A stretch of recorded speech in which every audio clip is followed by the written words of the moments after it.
Ciudadana Presidenta, Adelante. ciudadanos legisladores,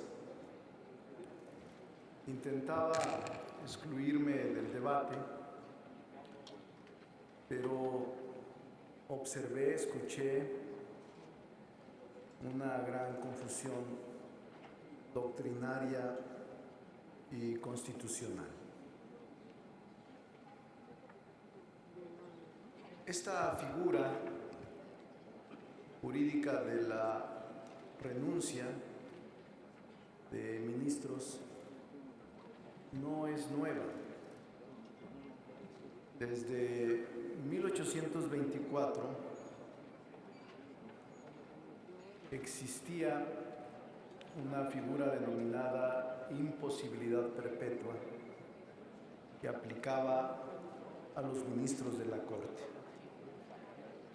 Luego, en 1836, con la Constitución centralista de las 7 leyes, se mantuvo. Pero no fue sino hasta la Constitución del 57 en donde por primera vez se establece la renuncia de un ministro por causas graves. Hablo de 1857. Decía en ese momento que los ministros solo podían renunciar por causas graves y que quien resolvía era el Congreso de la Unión.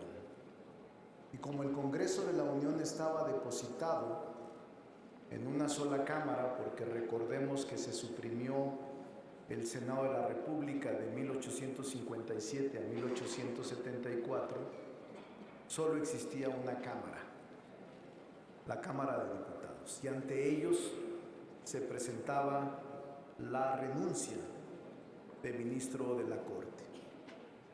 Nunca se exigió en todo este tiempo que se expresara cuál era la causa grave, simplemente el Congreso la votaba.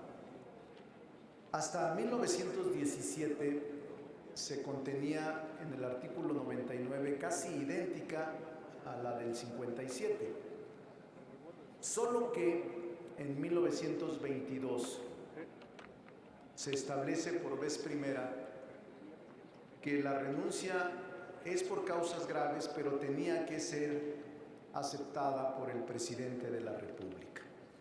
Hasta este año, 1922, se establece que el ministro tiene que renunciar por causas graves ante el presidente de la República y después el presidente la envía al Senado de la República. La última reforma que nosotros hemos observado fue en 1996, porque cambia de ubicación. De lo que era el 99 constitucional pasa al 98 constitucional, pero se mantiene inalterable. Las renuncias de ministro de la Suprema Corte son por causas graves, las acepta el presidente y el Senado las aprueba. Ahora bien, es muy distinto un juicio político que establece el 110 constitucional de una declaración de procedencia.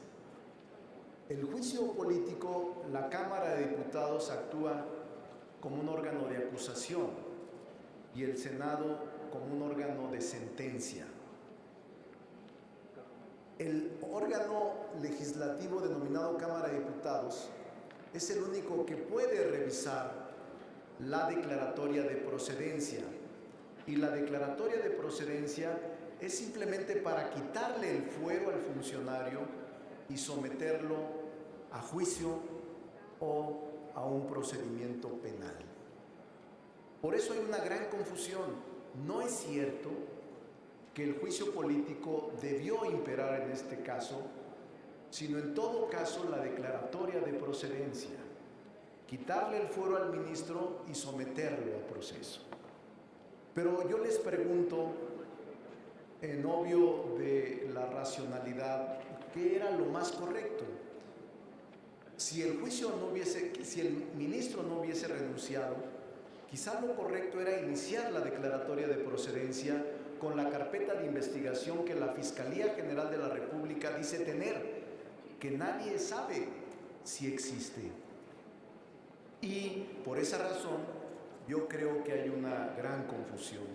Miren ustedes, hay en los libros que todos tienen, que se llama México a través de las Constituciones, cuando leen los artículos y los antecedentes, vean el 99 y el 98 constitucional.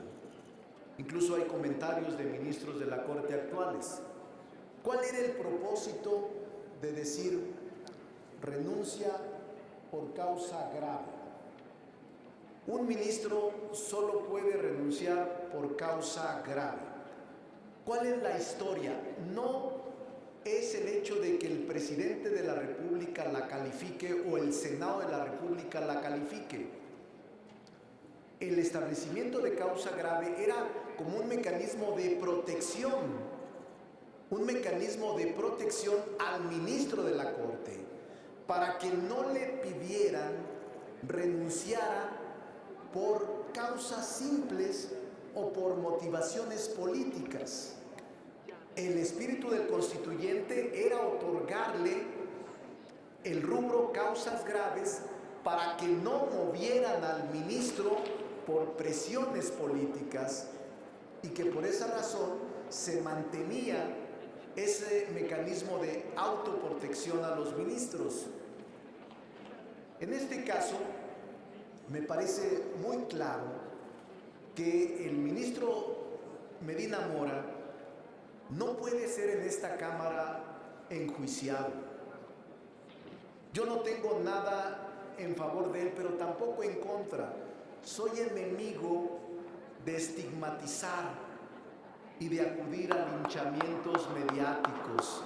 Soy adversario congruente de que el principio de presunción de inocencia y el principio de debido proceso tiene que aplicarse a todos, sin distingo, porque en el caso que está el ministro, no sabemos qué va a desencadenar en la Fiscalía General, pero en todo caso no es un asunto mío convertirme en investigador, en juzgador o en acusador. Simplemente tenemos que establecer que ha llegado el momento de aceptar la renuncia del ministro. Miren ustedes, hay un antecedente, 1931, Vázquez del Mercado, era un guerrerense, un ministro de la Corte, renuncia a la Corte, siendo del ala vasconcelista, renuncia a la Corte porque el presidente de la República, Ortiz Rubio, expulsa inconstitucionalmente a un precursor de la Revolución Mexicana, extraordinario escritor Luis Cabrera. Lo expulsa del país el presidente de la República, y el ministro de la Corte lo ampara y le otorga suspensión, y aún así personal del Ejecutivo lo toma y lo expulsa. Y entonces el ministro Vázquez del Mercado, que es una renuncia extraordinaria, léanla, dice: no puedo mantenerme en el Poder Judicial porque no hay equilibrio de poderes y porque no hay respeto del Ejecutivo para el Judicial, y por lo tanto no es necesaria mi presencia. Renuncio por dignidad, porque no hay equilibrio de poderes y porque no hay un contrapeso y una obediencia a la ley y a la justicia.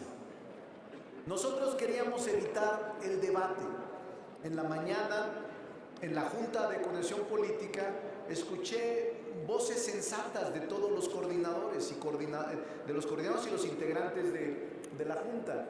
Nosotros hubiéramos querido evitarlo, porque no puede convertirse esta Cámara en un órgano de enjuiciamiento, tampoco de defensa, estaríamos muy lejanos a ello, pero creo que la Cámara debe tener otro nivel de debate. Aquí lo he escuchado, y he escuchado buenos argumentos. Hoy escuché buenos argumentos de todos, y podría también decirles que nosotros en Morena, el grupo parlamentario sí va a votar en favor, pero requerimos las 2/3 partes, porque estamos obviando el trámite de la renuncia. Si no tuviésemos las 2/3 partes, se prolongaría el proceso, se tendría que enviar a comisiones y el ministro de la Corte ha expresado públicamente, o al menos por interpósita persona, que no agregaría nada a su renuncia y que por tanto su deseo es que se concluya el proceso formal de renuncia para que inicie el proceso de sustitución de la misma. Yo sí hago votos porque no se altere el principio de presunción de inocencia. Y también me sumo a algunas de las intervenciones para cuidar al Senado. De veras, es importante actuar de manera responsable en este órgano legislativo. Es de los órganos que tiene la República con autoridad moral y con una actitud responsable. No lo llevemos al precipicio ni entremos a un proceso de linchamientos de nadie. Actuemos con responsabilidad y con seriedad en nuestra función. Por su atención y por su tolerancia, muchas gracias.